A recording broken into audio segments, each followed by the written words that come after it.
Bonjour à tous, bienvenue dans Veto Inside. Aujourd'hui, on parle d'acromégalie chez le chat et un petit peu chez le chien. Qu'est-ce que c'est que l'acromégalie? C'est un syndrome clinique causé par une imprégnation excessive de l'organisme en hormones de croissance. C'est une endocrinopathie assez fréquente chez le chat, en tout cas pas rare dans cette espèce, qu'on rencontre aussi occasionnellement chez le chien. Dans les deux espèces, les causes de l'acromégalie sont distinctes et différentes et le traitement en conséquence est bien différemment chez le chat en comparaison à chez le chien. Chez le chat, la cause principale d'une acromégalie est une tumeur généralement bénigne, donc un adénome de la glande hypophyse. Un adénome qui sécrète en quantité déraisonnée, excessive, de l'hormone de croissance. On parle d'adénome somatotrope. Chez le chien, les adénomes somatotropes existent, mais ils sont relativement rares. La cause principale de l'acromégalie chez le chien, c'est la synthèse d'hormones de croissance par le tissu mammaire sous l'effet de la progestérone en phase de diœstrus. Après l'œstrus, dans les 2 mois qui suivent l'œstrus. Alors, quand y penser, on va maintenant plutôt se recentrer chez le chat.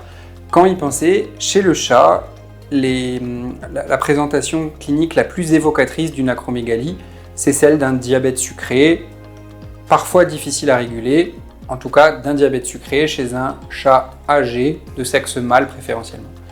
En effet, l'hormone de croissance sécrétée par l'hypophyse a 2 actions principales. La première, c'est une action directe, qui est une action très antagoniste de l'insuline. L'imprégnation en hormones de croissance cause donc une insulinorésistance périphérique majeure, assez extrême. Il existe peu de causes d'insulinorésistance aussi intenses que celles qu'une imprégnation en hormones de croissance.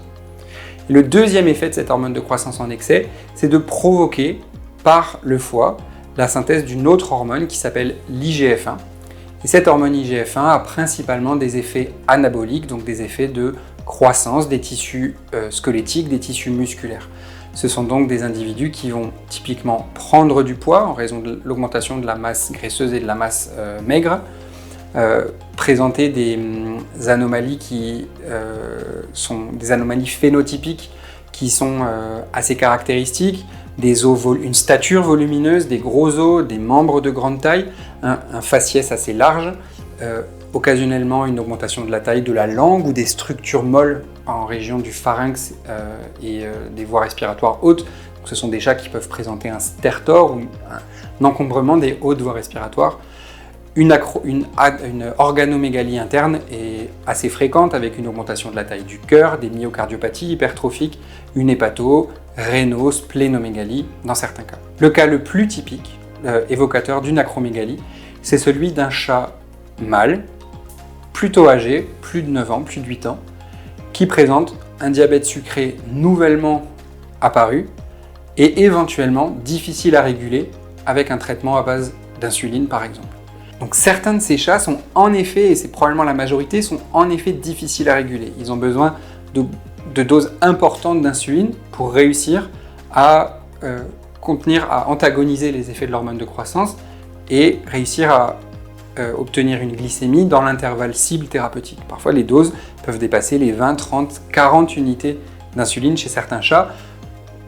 Ça peut aussi être des chats qui sont stabilisés avec des doses de 5, 6, 7, 8 unités d'une insuline classique. Les anomalies morphologiques dont on a parlé sont assez inconstantes. Ce sont des signes d'une acromégalie assez tardive, assez extrême, mais chez plus de 75% des chats, elles sont absentes. Et dans 75% des cas, dans des études publiées, l'acromégalie est identifiée presque fortuitement. En d'autres mots, le vétérinaire ne pensait pas que le chat pouvait présenter une acromégalie avant de réaliser le dosage biologique qui conduit au diagnostic. Comment la diagnostiquer, cette acromégalie? Le dosage de l'hormone de croissance est malheureusement peu accessible, voire non accessible aujourd'hui en pratique clinique courante. On repose sur le dosage de l'IGF-1 produite par le foie, que l'on recommande après une insulinothérapie de 6 à 8 semaines lorsque le chat reçoit un traitement à base d'insuline pour en optimiser la puissance diagnostique. Face à une situation évocatrice d'une acromégalie, l'imagerie intracrânienne peut également être pertinente à la recherche d'un adénome somatotrope. Attention, cet adénome n'est pas nécessairement de grande taille, il peut donc occasionnellement passer inaperçu à ces examens d'imagerie. Lorsque les examens d'imagerie ne permettent pas de mettre en évidence un adénome hypophysaire ou une lésion hypophysaire. Dans ce cas-là, le diagnostic repose surtout sur le contexte clinique et la mise en évidence d'une augmentation de la concentration sanguine en IGF-1, cette hormone produite par le foie, sous les effets de l'hormone de croissance. Merci de m'avoir suivi et à bientôt sur Veto Inside.